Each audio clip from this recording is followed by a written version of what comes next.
cool. Hi, guys. Everybody hear us okay? At least me? I know everybody can hear me okay.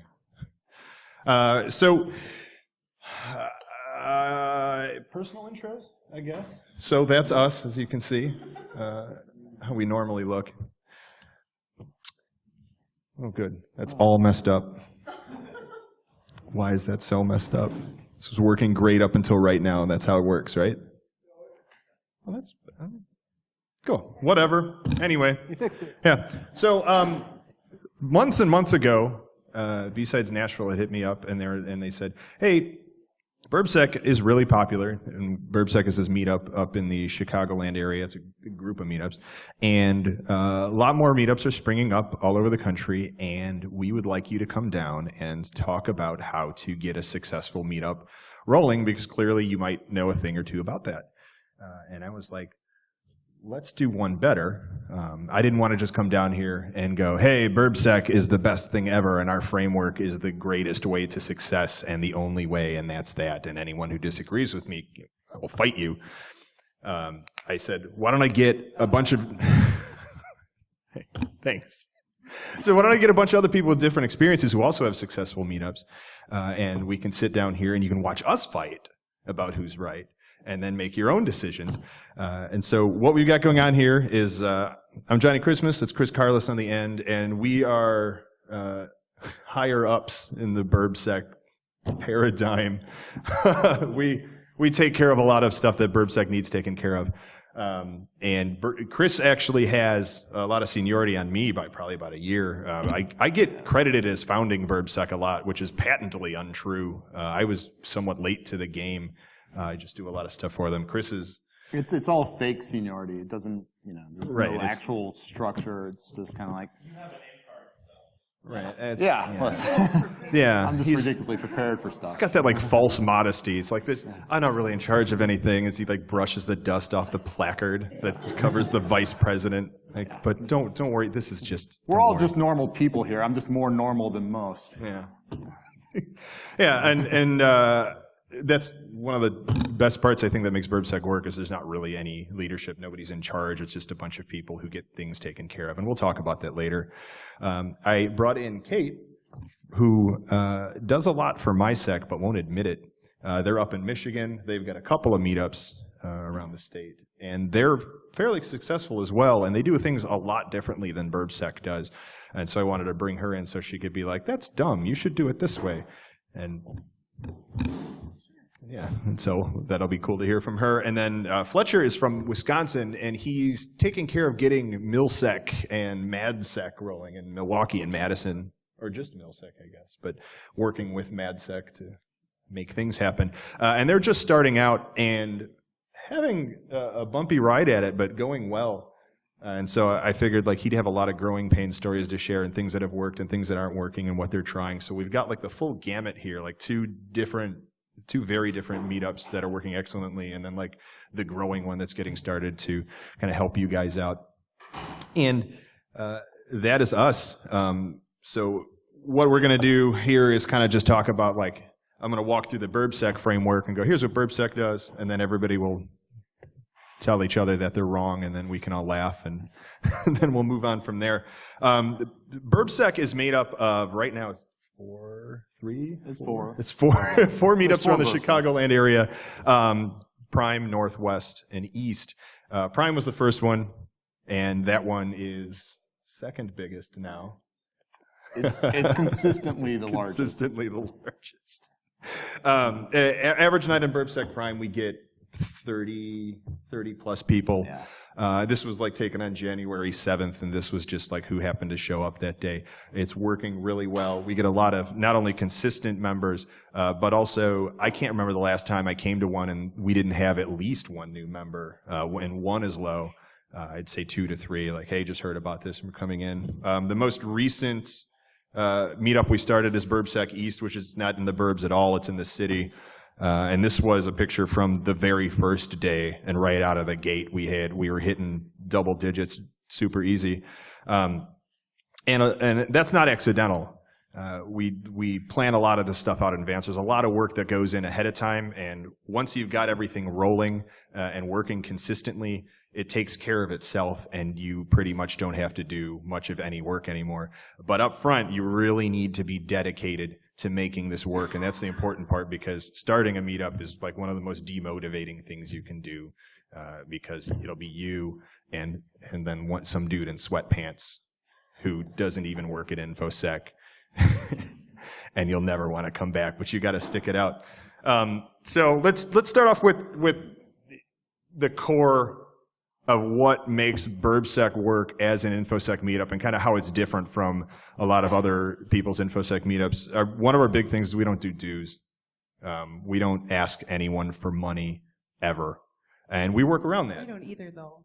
There you go. Just saying, that's a thing we can all agree on. Yeah, and I think, like, I understand that it's, you might have to like be renting a space somewhere and you need money for that, and maybe that's a bad choice of space. Don't ask people for money. People aren't interested in spending money at all, ever. It just doesn't work. ISSA likes to charge for membership fees. Anybody remember ISSA here? Yeah. I speak once to twice a year at ISSA meetings in Chicago, and they ask me a lot, like, how do we get the BurbSec crowd in here? We want the hackers to come in. We don't have any engineers. It's all VPs and CISOs, and like we want the boots on the ground people in here. And the very first thing I tell them every single time is stop asking for money. That's a huge turnoff. Like, why am I going to spend money to go here and hang out with a bunch of suits when I can go hang out with a bunch of people like me for free at the bar? Yeah, it's something that if you're paying money, you expect some kind of return for whatever you're putting in. And with these kind of meetings, what you're expecting is social interaction, getting a better feel for this community, meeting new people. And I don't want to pay to meet new people. I don't want to pay to meet Johnny. Right. Like, it's hard enough to... Sorry. No, they shut that business down. It's hard enough to get motivated to leave your house and go talk to a bunch of strangers and hope that something good comes of it, let alone having to pay for that. That's ridiculous. Nobody's going to go for that, so just don't do that. Another thing we do is we don't require you to show up with O-Days or exploits or hacks that you created. A lot of the 2600 groups and other like serious hardcore hacker groups do that. Like, you got to show up with an O-Day or you can't be a member. We don't do that. It's alienating. We want people who maybe aren't even in doing this but are interested in it and want to learn or looking to get into it. That's who we want to show up and share our knowledge with. I don't think any of you guys are doing that, right? You don't have any required exploits. We don't do presentations at BurbSec. I don't like the idea that those presentations interrupt the flow of conversation that's going on, stopping the mingling to have to watch something that maybe you don't care about, making the room be quiet because somebody is talking. We just generally, it's too formal, it's too structured. Like BurbSec, we really try to be like, show up, have a beer, or don't, talk to some people, or don't, and then go home. And that's pretty much all it is. And so when you're doing like presentations and things like that, you're almost like forcing this structure and this sterility on people that I think is, again, alienating. However, MySec has come up with a good structure for working presentations into the night without interrupting things and making it work. Maybe you could throw you 2 bits on that. Well, I'm going to say that I'm going to represent the Jackson MySec piece. It actually started in Southfield multiple years ago, and I'm mostly just involved with the Jackson version. And we actually meet twice a month, and one of those meets in that month is presentations, and then afterwards we all go to the bar. But otherwise, the other second time we meet in the month is just social night. We bring our laptops out, maybe pick box, and just do all of that at the bar. And it's always in the same spot too, so we don't everyone knows where to go to find us, and we're always there at the same time. Yeah, that's critical. That's absolutely critical for your meetups. Same time and place every time, so that they can set a recurring thing in their calendar, and even if it comes up in 6 months and they go, man, I haven't been there in a while, I should go back, that they can show up. It's the same time, it's the same place, unless something major has happened. So you do 2 a month, and then Twice a month. Twice a month. The first one is presentations. Second one is hang out at the bar, pick locks, and drink. But we really hang out at the bar every single time. I would hope so. Yeah, and what are you guys doing up there? It's very similar, no dues. It's a relaxed social type of scenario, typically at a bar. We're we were experimenting with a new venue, but we do one downtown Milwaukee, and then we do a suburban one, alternates every other, and that's in the past been very successful for us, depending on where people work and live. Are you doing presentations? Are you doing just hanging out? What's your general Generally, feel? it's been just helping out. We are toying around with not necessarily presentations, but more of like a quick kind of roundtable, 5-minute, just talk about something, maybe something you're working on. Oh yeah, the roundtable thing. Project Explain how that goes, because that was a good idea. Yeah, it was, I believe, based off of the Austin Hackers Anonymous framework to a degree, but it's very quick. We're planning on doing it optional. So if you're new, maybe you're shy, I feel it would work as a good icebreaker, perhaps if you are new, or, you can discover common interests very quickly. Yeah. So the deal was you go around and everybody takes 5 minutes, says, here's something cool I did at work, this week or this month, depending on how often the meetup is, or here's something cool I was reading about online, or something I was just thinking of starting to look into. Just like one interesting thing that you did or were looking into that month, to kind of get everyone talking, lube everybody up a little bit, get the conversation flowing. I actually disagree with something like that, though, because I feel like that's super alienating. I know you don't want to, like, if people have an option or not, they might still feel the pressure of needing to speak, and I think that might be a little overbearing for a lot of new people. Sure, there is that. Like when you're doing the go around, you always have that anxiety of, oh man, it's coming to me, it's coming to me, it's coming to me. I'm going to say something dumb about drones. Pass. And yeah, I mean that's freak out, flip the table. Right. And I think a big takeaway from all of this is going to be the worst answer I could give you is do whatever works for you. And so you're going to see that like it's working well for them. Might not work too well in other situations. It depends who's showing up and what they're really interested in and what they like. And so we also have an alternative for something like that. We every once in a while do something we call lightning talks. So people who might have something they want to say that's 5 to 10 minutes long, they'll take turns and go through all of those on one day instead of taking like a presentation and then do the other stuff. So it's just like one day, probably every few months, that anybody has 5-minute talks, they do lightning talks for. It seems to work out for us. And you guys have like a more formal room for that too. Yes. Yeah, we'll talk about rooms in a bit. Aside from presentations, we don't allow sales pitches. I mean, salespeople are welcome to show up. You can hand a business card out. You can throw down a sentence about what you do at your company. But like, we really want this to be a place where you can come unload after work. You don't want, like, if people have to deal with these salespeople and these vendors on the phone all day at work, they're not going to want to come to your meetup afterwards that's half filled with salespeople who are going because like, oh, it's my target audience. We really had to put a kibosh on that and say, no, don't come in here leaning into our people. It's not for that. It's so they can hang out with each other. And I understand some salespeople and some vendors are one of us for sure. A lot of us are sales engineers who work both sides of the fence. And yeah, you definitely want to go to the InfoSec meetups. We're just trying to keep it, super non-work related, non-industry, just hang out, have a drink, chat. I don't want to have to deal with the salesperson talking my ear off about something I don't give a crap about. So we got a real kibosh on that. But we do allow sponsors, and specifically just refreshment sponsors. If you as a company want to come and pick up everybody's tab or buy some appetizers, and in exchange we'll say, hey, company X, thanks so much for buying the refreshments. Put your name on a sign. We'll tweet it out. We'll give you that advertisement. You're welcome to show up and, like I said, hand your business card out, throw a sentence down about what you do. And if somebody, asks you for more information, for sure, have that conversation. If you as the salesperson are being solicited for more info, go for it. But don't be leaning on our people. Don't be throwing sales pitches that people don't want to hear. Every now and then we'll get a sponsor who wants to just give like a 5-minute presentation. Like, can I just do 5 minutes? Just a 5-minute sales pitch. And out in the parking lot, you can. Yeah, right. It's anywhere. Go for it. But yeah, not in here. It's a hard and fast rule, and I feel that works really well. It makes people want to come back because you're still maintaining that relaxed, safe atmosphere. It's a sales person's safe room where you're not going to get a pitch thrown at you, and that works really well. But we do allow sponsors, and we'll throw the name around, and that's fine as long as they understand and agree to the terms there.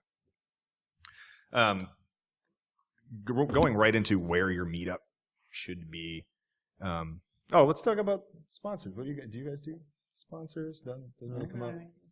Okay. It's a great way to get drinks without, paying money. Yeah. Oh, it sure is. Like, I mean, who likes free beer? Anybody? Show of hands. Okay. Nearly everybody. Yeah. But it's a fine line you walk when you're welcoming sponsors in. They have a little expectations, and you need to make sure that they understand and agree to everything ahead of time so that nobody can get mad later. Now, do sponsors reach out to you guys, or do you guys reach out to sponsors for these things? Because I feel like it sounds like a lot of legwork that I wouldn't be willing to put into that. It goes both ways, but very little legwork because we don't need sponsors. They're not necessary for the event to occur, and that's important. Like make sure that your event does not require a single dollar to exist. And so, because we don't need sponsors, if we see somebody sponsoring something else that we're at, sometimes Chris or I or one of the other BurbSec members will hit them up and go, "Hey, do you guys want to sponsor a BurbSec? We meet here and there. You can say yes or no, and I don't care either way." And that's fine. We're not pushing for sponsors because we don't need the money. But a lot of time lately, we've been getting hit up via Twitter and Meetup.com going, "Hey, I work for this company and we do whatever in your area. I'd like to sponsor a night." And that came from, I think, just BurbSec becoming popular to the point where vendors now are aware of it. And so they hit us up. And so once you reach that level of popularity, they'll just start trickling in. And again, whether or not you want to even entertain the idea of sponsors is totally your call, and you feel it out and make sure you're able to handle it if you can. But we're definitely not. We're not. Yeah, I'm not like beating down people's doors saying like, "Hey, give us some money. We got to get people drunk." No, it's Yeah, we're not working the call book. We're not on Salesforce like just going down the numbers, calling the salespeople back. Although I do that. Like when a vendor or a recruiter calls me and they're local, I'll hit them up to come sponsor. Yeah, if you call me up offering me a job, I'm going to try to sell you on coming out to my meetup, and I'll say, come and check it out. And then if it's something cool, maybe sponsor it. And it's if you're looking for people to recruit, and I got an event going on that's full of people who work in the industry you're trying to recruit from. If you're serious about your job as a recruiter, maybe it'll show up. If you're phoning it in, I'm never going to hear from you again. Yeah. Either way. Recruiters are the same as salespeople, though. You got to watch out, and you got to make sure that they understand they can't come in and be pushy. Yeah. Because, again, no one's going to come to your meetup and you go, "Oh, man, I hate that meetup. It's just full of recruiters trying to give me jobs I don't want." But, yeah, when recruiters call me on the phone, I go, "Have I got something for you? What are you doing Thursday? Come check this out. I promise there's going to be 30-plus people there who all work in InfoSec or want to." Sounds super creepy when you say it like Yeah. that. I got something for Well, have you ever talked to a recruiter? They're kind of creepy. You got to play their game. "Hey, man, what are you doing?" I feel like having recruiters and stuff for us would be awesome because we have a lot of students that show up to our meetups. So, for them, it's like I'm about to graduate. I got to go figure out what my job's going to be. And they'd much rather have a plethora of jobs to choose from than to, have a lack of them. Yeah, there you go. So next time a recruiter hits you I'm up, going to be do like, that "Hey, now. It's a great idea. Thanks. yeah, you got to do the phone fingers. I got something for you. What are you doing Thursday?" Or banana. And so moving on from there, the location is probably the biggest thing I think everyone has problems with, and why a lot of meetups don't work out. You got to have it, in an area that has a high population density in the first place. Statistically, if you have more humans, you're going to have more humans who work in InfoSec or IT or want to, and that's know your target demographic and know where they're at. Your meetup's not going to just be InfoSec workers or even just people who want to work in InfoSec. Quickly, the whole concept of information security and a separate team for that is disappearing. If you saw Mr. Mann's talk, was it last year? We talked about the complete lack of a need for pen testing. Thanks for that. Yeah, Thank that was you. yeah. The pen testers on this. Yeah, right. Yeah. Anyway, every job in IT is quickly becoming security. Those of you who work on a dedicated security team know that a lot of your remediation is just telling your Windows team, your Unix team, "Hey, go fix these things that are a problem in your environment," and they are the ones who are doing the fixing. And they're learning security day by day, and it's quickly just becoming a part of the job. InfoSec is everyone's job, not just some little security team who's constantly frantic. So I'm betting in 10 years that that's going to go away, and it's just going to be back to IT as usual. but that's me. It'd be So really nice if that happened and everybody thought about security. yeah. Just saying. So you're looking for like a high IT professional density in the first place, because a lot of people show up are just going to be generally interested in security because it's a part of their job as an IT professional. So don't just look for InfoSec people, look for the IT people. And a good thing I learned a long time ago for figuring out where the IT people live is look where the tech stores get put up. I don't even know what a tech store is anymore. I think like Fry's and Micro Center, but there's so few of those. Like what are the, like CompUSA is gone. Like where do you guys go for like emergency tech gear when you need to? Amazon, Best Buy. Next day shipping. Yeah, I guess that's like a totally invalid option now. Like, yeah, no, that's more of an instruction. Like, look for tech stores and like tell me where they're at. We're desperate. Maybe open a tech store is the answer to all this. So that used to be a way. It'd be like, oh, because those corporations do tons of research to figure out where to build one. Look for where the CompUSAs used to be, I guess. Yeah. Trying to return a printer. Looking lost. Just typing like keyboards in the parking lot, not connected to anything. And so make sure your meetup is central to where those people are, not just like what's convenient for you. Don't host it at the bar across the street from you or a block down because you get to stumble home at night. You might live in an area where nobody else hangs out, where there aren't any other IT pros, which A is why your meetup's not working because nobody else lives there. And B, it's not conducive to, like, nobody's going to want to travel 45 minutes to go to your meetup after work. Or if you're doing it on a weekend, I find that weekends don't work too well. Nobody wants to give up a weekend night or day to Family stuff. to do a meetup. Actual lives. But yeah, so we find weeknights work well, and especially if it's like right after work, because you can leave work and you go to the meetup. If they go home first, that's it. They're not. When you go home after work, you're not leaving the house again. So the BSides, you know, there's 4 different BSides gatherings in Chicagoland. It's a theme park.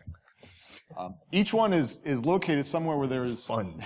there's tech industry, there's corporations, they have headquarters or at least offices. There's a fair amount of people doing work in that direct area, but there's also a certain amount of residential.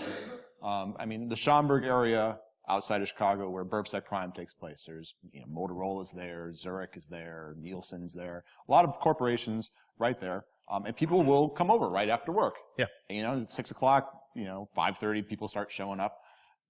3:30 for Johnny. We have CitySec. It starts around noon. Yeah. So people start showing up right after work, and it's something they do. But there's also the people who maybe work down in the city, and they come You're at East back at like 3:30, texting me where you at. So The rest of us have real jobs. It's fine. Yes. But some One people day, will One day. go home out to the suburbs and have dinner with the family, and be like, oh, it's 7:30 now. I'm still gonna head over to BSides. It's still going on. And it's I guess Prime does get a few like that. Yeah, for and sure. it's, west down in Warrenville, there's Naperville area, there's tech, there's Right. And it's also people who work in the downtown Chicago area that then commute way out to the suburbs where they live. They come to the suburban meetups as well. And they'll get off the train, head to the meetup, and then go home. Or, there are a few people who will go home, have dinner with the family, and then have it pre-established. Like, that's my BSides night, so I'm going to get out for a while. And so, like, it doesn't have to be in the middle of a corporate center. You don't have to do it where all the corporations are. You have to do it where all the IT people are. And those tend to intermingle, but not necessarily. And that's the trick. Go to where the people are. Seems like an easy, dumb thing to say, but there it is. magically figure out where everyone is and do it right there. Yeah, just do that. Open a tech store. Or just set up like a fake one. And then be like, fooled you, it's a meetup. Like a hunting blind for meetups. Huh? A hunting blind for meetups. I set up like a Tiger Direct store and You just, Fear at them. say Shibboleth and get in the back door. you're just up on the old CompUSA billboard with your trank gun. People start wandering up like, is that a comp billboard? Snick! You just drag them to Yeah, so just do that. Just shoot people from a billboard. Who's taking notes? Thoughts on that? Anybody else? We don't really care about location. Why is that? Like, why was that never a thing? Well, I'm going to say this specifically for the Jackson side.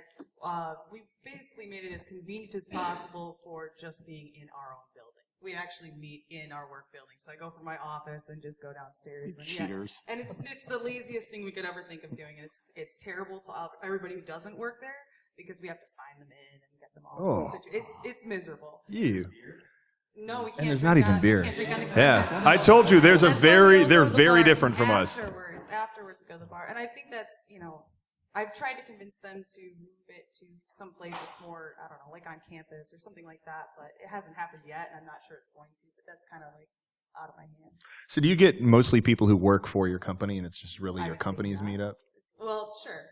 Okay. But there are still a lot of other, it depends on who's talking. I guess. Okay. In the social event, it's going to be mostly And the social event's not in your office, though. No, that's at a bar. Okay, yeah, so you do like the presentation ones in your office, and then the social meetup is definitely still not in the And office. it's So, totally just because of how lazy we are. Like, I think if we had thought through. and you just lucked out.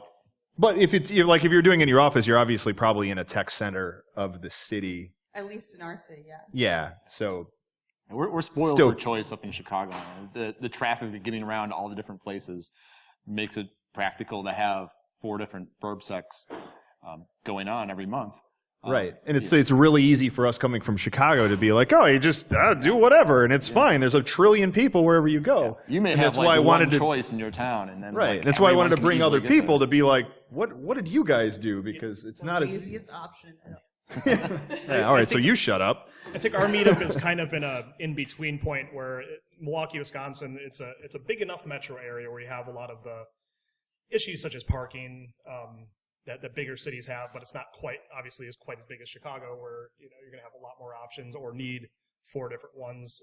Yeah, parking's an issue. Yeah, Again, I mean, like with- if people got to spend money, they're not going to come. And So it's- make yeah, sure it's- there's enough free parking. Less convenient, Huh? people will shy away from it. The venue we're still kind of struggling with that. We did try one venue. There's an arena nearby, and they have a lot of events, and the parking on certain nights will shoot up to $20 Yeah. Oh. just to park there for a few hours. And of course, I wouldn't pay that. Where am I supposed to find It's like $20? dues. So I don't. Yeah, I don't even know what $20 is. dues would probably be cheaper than that. Yeah. So we're gonna move it back to like you were saying, population centers, one downtown for people that either work or live in the city, or some people commute into the city and then, or vice versa, and then we will be moving it back to a venue we've had success in the past, and there's a lot of there's a lot of suburban office centers where there's a heavy tech presence, and also a lot of people don't live in the city, have no desire to go into the city. Sure, that's a huge point too. Traffic does get bad. Don't Bad automatically before it's annoying. don't automatically choose downtown in the city you're closest to, because a lot of people don't want to go Or there. if you do, at least make sure parking's not an issue. There's not, like I said, events that are going to make it extremely inconvenient. Yeah. People will shy away. And especially if they I know if I made the trip down, I'm going to go check out this group, and oh my God, there was no one in the park. Mhm. I couldn't find anyone there. I probably wouldn't go back. Chris comes out to BSides East, which is decidedly in the city. It's very deep into the city. He comes out at like noon sometimes to dodge traffic and find parking, and then he'll just work from the bar all day. It's rough, I gotta Yeah. tell you. But then I'm for the dedicated. yeah, and for the suburban ones, I'll do the same. I'll commute out at like 11, eat lunch in the burbs, and just be there working at the cigar lounge or a Starbucks all day until BSides starts. But we're more dedicated, and We have jobs that will let we us have jobs that allow that sort of thing to happen. Like I can work from a bar all day, as long as we're not recording, right? This is okay. Yeah, you may have different results telling your Yeah. boss, I'm going to go to a bar at noon and stay there till 10 p.m. I'll be working. Yeah, but generally, like at both of those meetups, the people, especially in BSides East in the city, like it's mainly people who live in the city, and not just who live in the city, but have access to that exact mass transit line that dumps you off right in front of where the meetup is, and that was explicitly chosen. You walk across the street from the mass transit line in Chicago, nearest to BSides East, and you're there. If you had to take a train and then walk 3 blocks, people won't do it. Especially in the wintertime. Especially in the winter, like, nope, I'll see you dudes in June, maybe, if I remember you exist. Like, it's got to be, you have to, everybody's lazy. You have to play off of everybody's laziness. Like, what is, like, if you could just log roll your way to the meetup, like, how could we facilitate that for free? And that's what I did. It's like right on that blue line, you get out and like, there's the bar and you're done. You don't have to do anything. And It's all the way in the back of the bar. yeah, you have to walk. Yeah. And still, it's like anybody who doesn't live or work off of that mass transit line, they still don't come. Usually, it's rare we get anyone who has to drive or take a couple of trains. So they're only going to do what's easiest for them, unless you're Chris and they drive out at noon. Touching on an earlier point, as far as what night of the week to have it, Thursdays typically worked out well for us, but I did want to point out in Madison, Wisconsin, which is about an hour and a half away from Milwaukee, they usually have theirs on a Friday night. Now, if it's an area where people might be driving 45 minutes, or myself when I go out there, it's about an hour and a half depending on traffic. Sometimes I'll do the same thing. I'll just leave work early and go hang out there. But Friday night, if it was on a Thursday night, I pretty much would never be able to go to one. But the very fact that they have them on Friday nights, people kind of come from all over other cities, or if they're in town, we usually, it's the typical meetup. It's at a bar, but then we usually go out for food. And, you have the luxury of making it a bit later of a night. Yeah. Because most of us don't have to work the next day. And that works out really well for them. I don't know if it would work out for ours. Probably definitely not for BSides. But I just wanted to point that out. Like a weekend night for them works out very well. The last one I was at, there's probably, I would say 25 people. Nice. That's great. Like 25 is great. And I think that's another thing is a lot of people think 25 is not a great meetup because you're used to coming to these cons where there's 250 people just hanging out on a Saturday here. 25 is excellent. That is, if you get the solid 25 consistent, you're good. You are successful. Hopefully you like those 25 people. Well, you don't have to go. Like once 25 people start rolling in consistently, you can stay home forever and you're done. And that's a good point to talk about. Like we were discussing how do you define success as far as a meetup goes.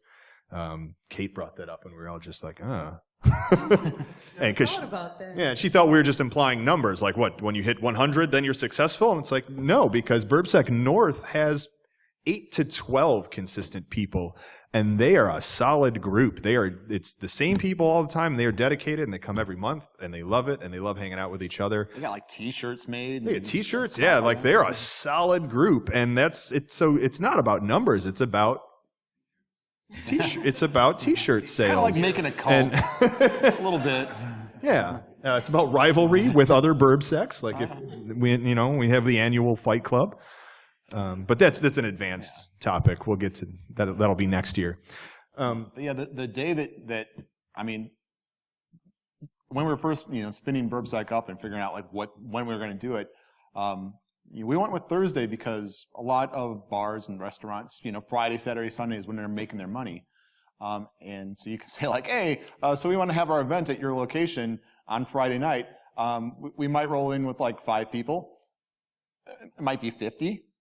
We can't really be sure. Can you accommodate us? And they're like, but if you roll in you say like, hey, I'm going to, possibly bring a whole bunch of people in on one of your off nights, and everyone's going to be hanging out for a while, and people are going to order food and they're going to order drinks, and they say, oh, you're going to make some money. At one of our first locations where we really started doing it for a number of days, they gave us, they said, here's a bunch of like, $100 worth of free appetizers every time we came in, and there's pizza and hot wings and stuff like that, and just because. Yeah, we're bringing people in, 30 people consistently every month on, this Thursday when that's money that is traffic that they weren't otherwise going to see. So, and we thought about the weekend and then said, all right, we're going to do it on Thursday because you still come out and you're not going to be, in this incredibly crowded bar that's, wants to get people in and out as quickly as possible. We're going to sit here and hang out all night. Yeah. And it's deep into the week. Like it's deep into the week where you're kind of pretty much done with work. Like you're no, rarely are you going into work Friday like, man, I got a lot to do tomorrow. Like you're never excited that Friday's coming. You're excited that Friday's almost over because it's coming. But so Thursday seems to be like the night a lot of people are able to justify in their own heads like, yeah, I'm going to get out. It's been a rough week, or I'm going to take it easy tomorrow. So Thursday's a good night that like work isn't bearing down on you. Like Mondays, you're just depressed because it's Monday. Tuesdays when you like wait. Tuesdays are when we meet. Patch Tuesdays are our presentation days, so I think it's easy to follow that one, right? Yeah, I guess if you're doing presentations, like to me, like Patch Tuesday, like that's when you're the most downtrodden from work and don't feel like doing crap. You're like, no, I am going home because it's midnight. Everything is terrible, and it's everybody's fault. And I don't want to talk to anybody. So BSides Prime is on the first Thursday of every month, like clockwork. And I had a small hand in saying, like, this is the day that we should do this, which was a bad move on my part because I also like to attend the Chicago 2600 meeting, and I'm sure everyone here is aware. It's the first Friday of every month. And so then I had to go and explain to my wife how, like, yeah, from now until, like, forever, I'm going to, like, leave on Thursday night, and you're going to be by yourself, and I'm going to go off and hang out with these people you don't know or care about. But then on Friday, I'm going to do the same thing with different people. And, yeah, that was not a smart But you've move got on the my kid to part. keep you company, Oh, so yeah, you guys will be yeah, cool. no. And I'll just be over there You stay here till and parent all by yeah. yourself for 2 nights a week, 2 nights a month every. Yeah. And when does 2600 start? It's like 10 p.m., right? It starts whenever I show up. All right. Yeah. It goes Yeah. until 2 a.m. or something. I think the lesson there is to just not have a family. Yeah. So notes. Put that in your notes. If you do have a family, Try not to have take commitments. look into a Central American country that doesn't extradite. Yeah. Chris just got back. They found him. Came back just for this. For this, yeah. We had to Snowden him in here. Clockwork. How to phrase that? So I won't. And we're talking about like the actual locations we have it. I know you guys don't do it in a bar. Do you do it in a bar? Where are you doing it? Yeah, we do it in a bar. All right. I don't know that they do it in a Beer bar. and food is a requirement. Some people have suggested that we take it into like a library or A library? certain businesses. Let's bring 30 people who want to talk into a library. there's a I believe I that got an Wisconsin idea. libraries have beer and food, though. So. Does the library serve beer? No. Okay. Yeah, right. Well, I mean, If so, I would like to know about it. yeah. Do they have a BYOB policy in the library? I don't know. I have not seen a library in 20 years. There could be a lot different things going on in them now. Yeah, I understand they 3D print things. That's all I know about libraries. We've had also people suggest the company I work for hosts a number of meetups mainly for development. So we're mostly a development shop. But that's another. We kind of want to keep it neutral, not only from salespeople or aggressive recruiters, but as well as a company even sponsoring the venue. We want to keep it just kind of a public thing. You come, you hang out. It's a casual meetup. Yeah. And so as far as if you're doing it at a venue where you want to provide libations, food, you have to, your selections have to be great. Hackers love beer. Hackers love craft beer. We are craft beer nerds. Shout out to Binary Brew Works. We're bringing some excellent beer tonight. Thank you guys for that. We love craft beer. We love bourbon. We love craft bourbon. Like, we don't shut up about it. And so if you can find a place that has a great selection of both of those, you'll make people happy. If you have a place that's like got, your 3 domestic beers, it's going to be a bad time for everybody. And our This social guy's shaking event's his head actually like, a bar, but we make sure that we have outlets available for people. We chose the bar that you can set your laptop up and actually plug in if it dies while you're working on something, and that's one of the reasons why it's our location for our social night, just so that we can have laptops. Sure. And see, I like the idea of, I like when people's, Exactly. I see. That's what I'm talking about. I like when people's stuff dies. And then they're just like, well, now I have to talk to somebody. Like, You can work together on stuff, though. You don't have to just head down in it, unless you Yeah. want to, right?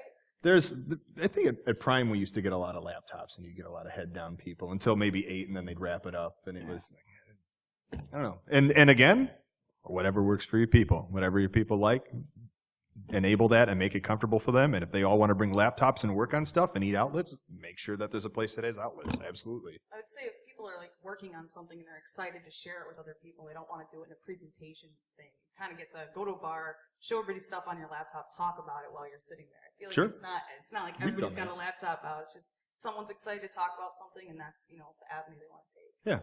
Yeah, and we've done that for sure, and it's great. You got to make sure it's quiet enough for those things to go on. You know how bars get, especially as the night goes on, they keep increasing the volume of the music, just the terrible, terrible music. So by 10 p.m., 9 p.m., you're just screaming at somebody about how bad your day at work is, or having some mundane conversation, and you realize the next day you're hoarse because you said nothing for 2 hours as loud as you could. Key there is to find out where the remote is and then turn it down. Or to bring a remote. Or that. One of those things. To have your room full of 5 to 30 hackers be able to deal with the situation. But a lot of them just, it's a board in the back, and you can only sneak back there so many times before they lock it up.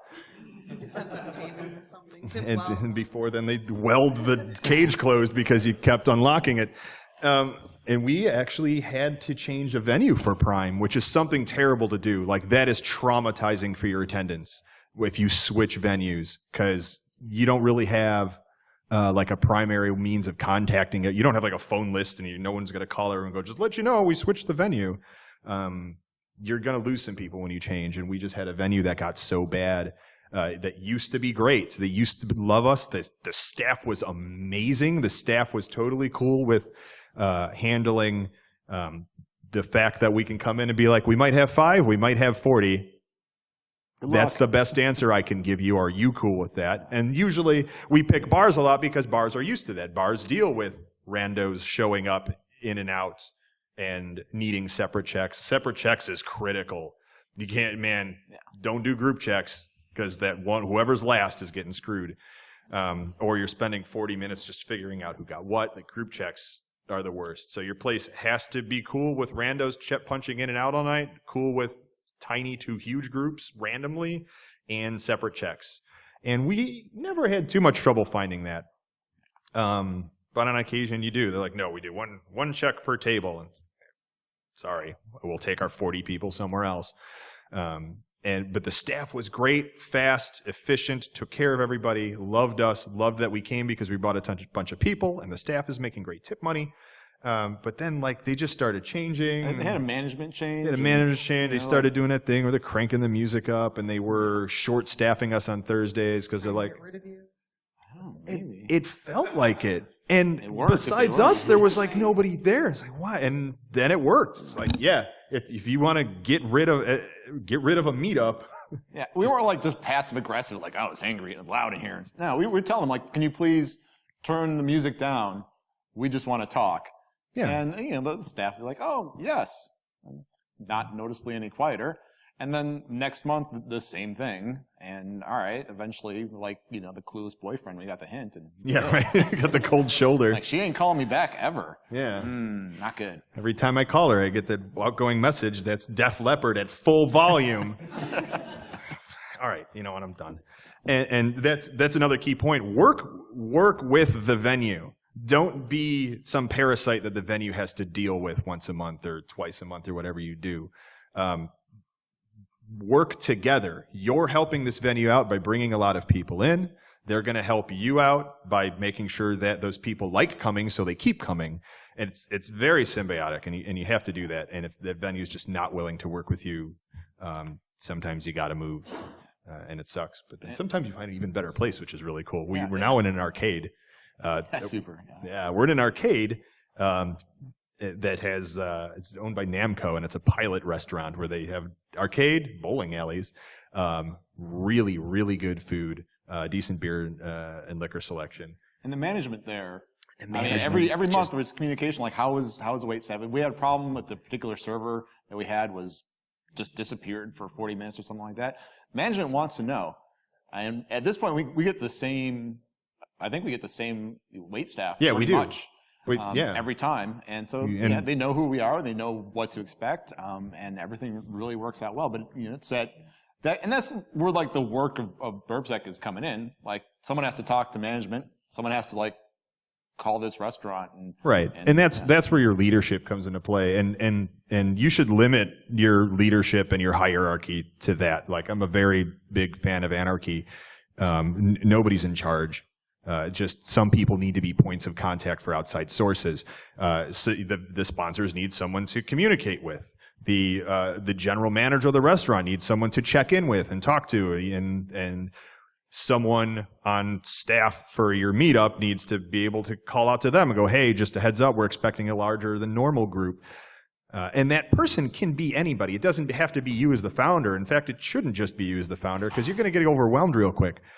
It's usually just the regulars. That's how I got involved. I was just a regular. I was there every time, and they started kicking stuff to me, going, when Fubar and Chris couldn't show up, they would go, just as Johnny's always there, just have Johnny do it. And I said, yeah, okay, I could do that. I could tell the sponsor where to go at what time, because I know, and that's all it is. Like, there's not a lot of work to it. Once you have a consistent membership showing up every month, whether or not you're there, you're done.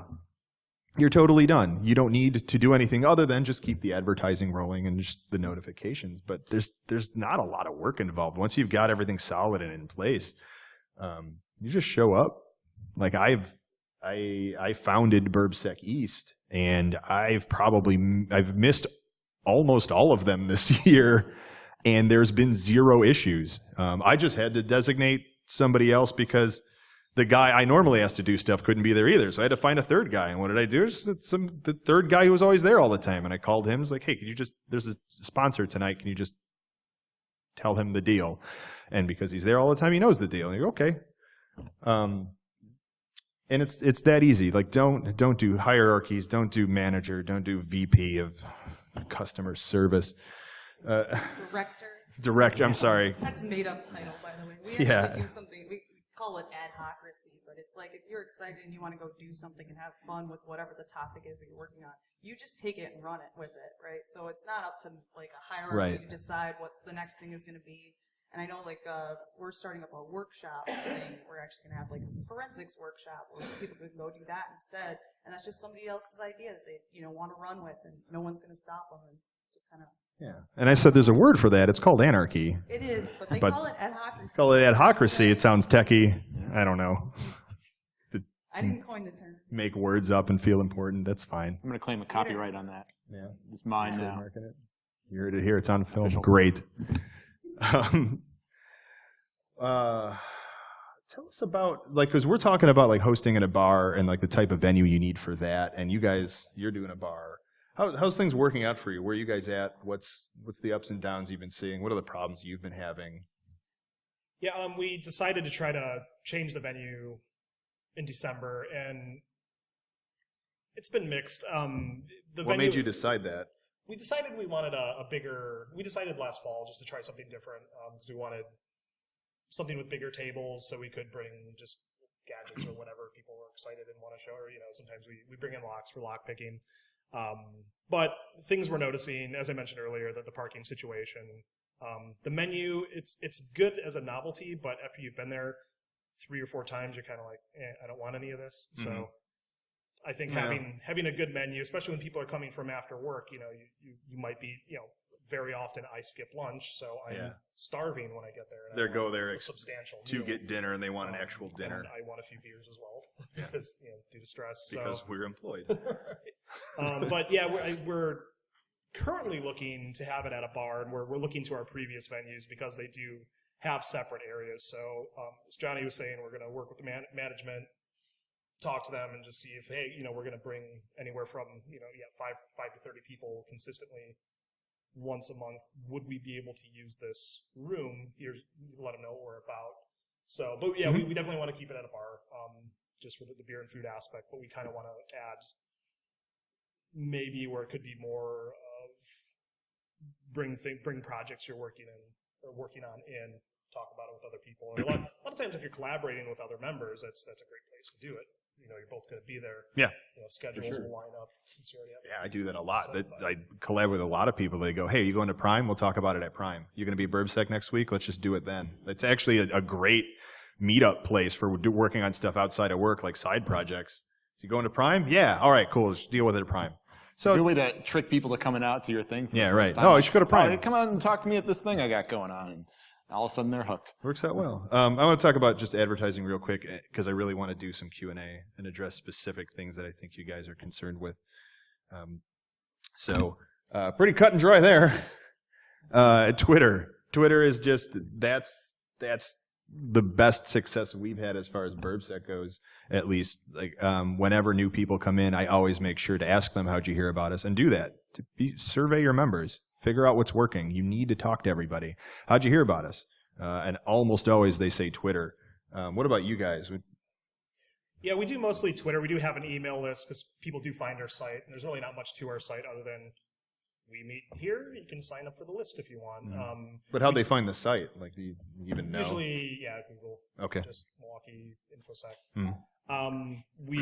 I signed us up for Meetup.com in about October, November, I think, and that's been very successful. We just got our 50th member about an hour ago. A lot of new people that are coming out due to Meetup. So there's a lot of people, and I've been looking at the members who have their other groups exposed on the site. You can see that a lot of them are just they're going to other technical meetups, like whether it's development or other professional networking and just other extracurricular type stuff, kayaking and camping, beer meetups. So, a lot of the things that a lot of us are also interested in. So Meetup is definitely, I think, a great place to advertise. Yeah, we've been somewhat resistant to it at BurbSec, but I tried it out for East because I would go to other companies like one-off meetups, like Groupon just did an InfoSec night, and I was talking to other people there saying, "Hey, have you heard about BurbSec?" And I can push in the BurbSec. And they go, "No, what is that?" And I'd explain it, and I go, "Can I ask how you heard about this?" And they said, "Oh, I was on Meetup." Like consistently, I was on Meetup or Eventbrite, but usually Meetup. I saw it on Meetup. So if you're in an area where people are looking at Meetup.com, and I'm sure it varies by city, but it seems he's had success in Wisconsin. I had great success in Chicago. As soon as I put BurbSec East on Meetup.com, it was an explosion of new members. It was. Why just East, man? No love for the rest of the.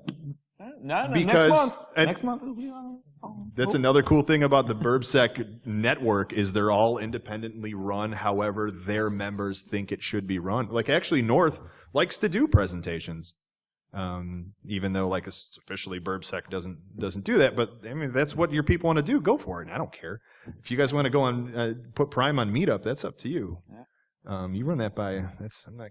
Run it by who? I'll just do it. Yeah, I'm just saying it worked for East. It's done. That's fine. I don't think. Yeah. Jacob said he had tried it for West and met moderate success. So it's free for up to 50 members. So try it out. Like it doesn't hurt. It's definitely not going to hurt. I had great success with it. Yeah. On that note, also the Madison Information Security Meetup, they solely use Meetup.com, and it works out very. I don't know if it's just because they don't do Twitter or anything, but they have a ton of members on there. A lot of interaction when they do have meetups. The other thing is their meetups are irregular, so they just become around. So people kind of, I think, look for it. Regularity is critical, absolutely critical. And then most of the people I survey say they saw us on Twitter. So that's all I can say is like Twitter is incredibly successful too. What do you guys do to? Wolfgang Gorlick? Well, yeah, just Wolf. Just talking about it and whatever Wolf is doing, I would say that's. Do a survey. Who knows Wolf? Does anybody know who he is? Well, he's probably talked to you about my segment. So I don't want to say that we just rely on people saying stuff, but he tweets things out. He's got a website. He's got newsletters. He does he could probably advertise anything. So you have like one famous person get a famous person. And then it allows other people to fall through and do the same thing. Yeah.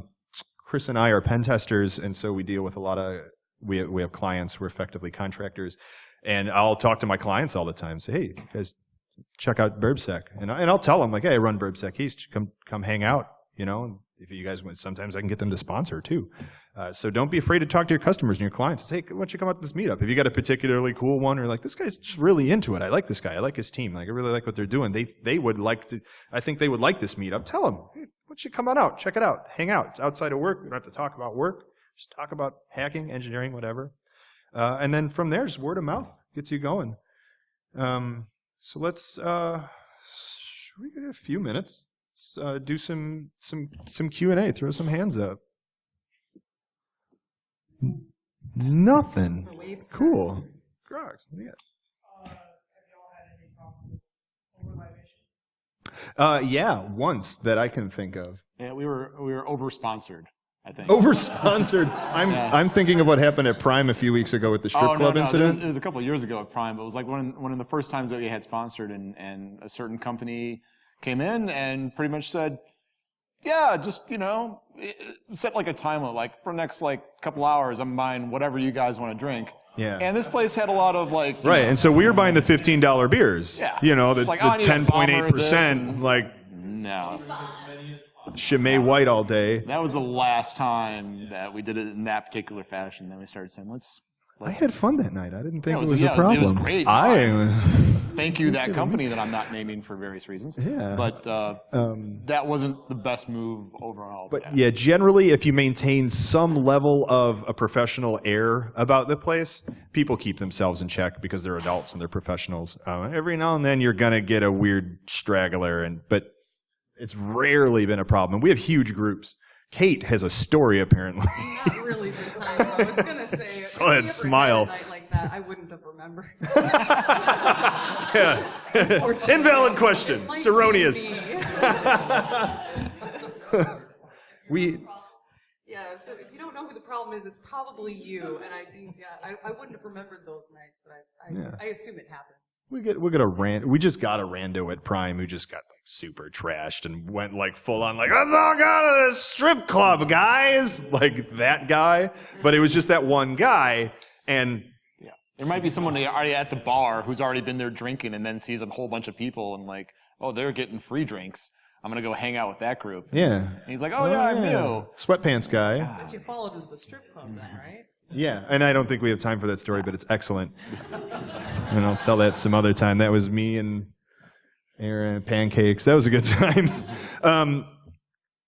Sweatpants guy. I'm going to tell the sweatpants guy story. It's real quick, and I think it's critical to you guys who are starting out, and then you can tell us about We got an it. actual question, though. Oh. I think you're- I feel like it's probably related. Yeah. Go. What do you do if you have somebody that's problematic, like harassing people or just being nutty or whatever? That's up to you to take in the situation and react properly. Sometimes it might be best to have if you're in a bar, have the bar staff deal with it. That's one of the benefits of being in a public place is you can go, hey, this guy's back here and he's harassing everybody. He's groping women. He's way too drunk. Can you guys deal with him? And the bar staff is very equipped to deal with situations like that. If he's just an undesirable individual, he's just being mean to people, nobody likes him, that is taken care of often by itself because people just stop talking to him. But if he's being aggressive about it and aggressively offensive, if you're in a public place, you can generally get the staff to handle that. Depending on how bad it is, you might have to get the police involved, which is terrible. Kate, like, what do you do? Like, I'm director of customer service. yeah, I mean, what do you call building security? Like, I would say at least my angle for a lot of that is to get to know all of these people. They may be a giant asshole. They may be a terrible person. But you kind of need to get to know them and figure out why they're like that. And take that angle, just figure out what's going wrong here that we can kind of direct it into something more productive. And you have to get to know the people that are showing up really well if you want to be able to deter them from being that guy. yeah, and like I, as the person who talks to everybody, like I would probably try and address the situation myself. Where it's like, oh, I'll talk to that guy. Let's pull it back a little, or maybe I throw myself in the line of fire a lot. Well, I will at least make myself the focus of whatever the problem was, and then hang out in the corner and let the guy yell at me for 2 hours, which I don't like at all, and it's probably the worst. But that's what I do. So it's. But if you know the guy and you have like a rapport with them, when you speak to them and actually say, hey, you're getting out of hand here, they'll actually respect that more than if you're just a rando telling a rando to stop whatever they're doing. Yeah, great reason to like get to know your members because It's a social situation, and maybe it's surprising not everyone in information security or IT is socially adept. gets to be an issue. So if For you, sure. you know, if you're willing, if you're there to talk with people and you're there to interact, and someone is, just annoying in some way, a little bit of confrontation. We'll just be like, frankly, like, hey, I understand what you're saying. We're just having a good time. Nobody cares. Yeah, it's the same thing you would do if Thanks for you were sharing. out with a bunch of your friends and one of them got too drunk. However you would deal with that. And so, yeah, just try to know who's there. If it's some rando and it's his first time and you got way too drunk, do what you got to do. I'd also say, Just like, don't escalate the situation. it's okay. I know a lot of people, like, if they're offended or something gets out of hand, it's kind of also, it's okay to be offended sometimes. So you kind of also don't want to, like, overprotect people from other people. I don't know how to best say that, but No, I that's mean, good. it's okay to be offended sometimes. So if you're just, like, going to have a little pout fest over here, that's okay. You don't necessarily have to, like, kick out whomever just offended people. You know, you just got to work through this. Oh, yeah, address the situation, then depending on what it is. Yeah. Oh, people get in arguments all the time. Shouldn't heated arguments, and they're fun. I think you're wrong about that. Security? Is it security? Can we Gonna have to ask you to leave. drunk? We didn't drink here. What have you got? Wow, what is that? Is Security. pungent. That is. It's fine. Move on. Yeah, that's, Weird how that works. I'm gonna tell the sweatpants guy story because it's something we didn't touch on that I think is really important. Everyone in here is trying to start a meetup. It's going to be slow going at first, and I think that's why what makes a lot of people stop is they go, nobody's coming. It's been 2 months. This is stupid. I'm going to stop doing this. When we first started BSides West, our guy Jacob said, "Hey, Prime's a little far for me to go to. There's a huge tech sector out here. A lot of higher income folks and thus IT pros live in the area I'm in. I'm going to try starting up something closer to here." So he starts it up and he throws the Twitter out there, and he got the other BSides support. So like they're retweeting it to people who follow them on Twitter, and they go, "Oh, cool, that's closer to my house. Hopefully I'll go there." And so anyway, like the first month he does it, he's there for a while and nobody shows up. About an hour in, like some dude in sweatpants shows up, like sweatpants and a t-shirt and like some ratty sneakers. And There's something specifically wrong with sweatpants. Well, it's like a nicer, and not like. A oh, super I'm sorry. nice, Yeah, it's definitely a venue where like you wouldn't wear sweatpants to. That It's would be the exact reason why I would. also you're right, and I'm a big like I've seen you wear a pimp costume there. Yeah. So. full on. Yeah. It's formal. Yeah, and let's not call it a costume. Yeah, that's my heritage, and I'm trimmed in white offended. fur. Just because we have cultural differences doesn't make you better than me. It kind of does. I'm sorry. My apologies to all the pimps in the house. Show hands, pimps. Let the record show like 5 people here. Yeah. I'm going to start naming names. I know 3 of you. And he looked like he probably hadn't bathed in a while. And he showed up, and so Jacob's trying to talk to him, like, get him interested. And, like, the guy doesn't work in InfoSec. And I think, like, just wasn't, like, working well with the situation. Like, we couldn't figure out what this guy's deal was. And it just wasn't happening, and he was weird, and he was just off, and he stayed for a while, and then he just left, and then Jacob was there all by himself again. But the guy, like, was there for the meetup and had heard about it, and then just was weird, and then Jacob's by himself, and then he went home. And he decided the next month to do it again. I had a bad experience, and, like, one weirdo in sweatpants showed up, but I'm going to do it again. And the next month, 8 people showed up. And who'd heard it through word of mouth, and that was the first night I had showed up. And I thought he had been going on for like a year. I was just getting involved in BSides, and I was like, oh, cool, a whole nother group of people. Neat. And so, and a lot of them was their first time, and it turned out because it was everyone's first time. And Sweatpants Guy never showed up again, ever. We've never heard from him since. But he told 8 people. Right. And so, like, the moral is there, like, don't shun Sweatpants Guy. He's apparently got friends. All he did was shower and put pants on. He's Yeah, right. Yeah. It's Carlos. There's a sweatpants guy inside of all of us. There is. I'm just like, my thing is like, if you're going outside, like, change out of your pajamas. That's like I have certain fashion standards, and I will fight you. It's like, did you not know you were going outside today? Did you wake up and you were already outside, and you're like, well, guess I'll go to the meetup. Put some real clothes on. It's outside of the bounds of this panel. Okay. All right. No. Okay. Okay. Sorry. We're done. All right. Thank you guys for coming out. I hope this was helpful. We will be at the after party, so if you guys want to hit us up with specific questions about your meetup, we'll totally tell you how to run it properly, because we're right and we have the best ideas. So. And we're pimps. Yeah. So contact info. Thank you guys. Thanks for coming to BSides Nashville, and stay tuned.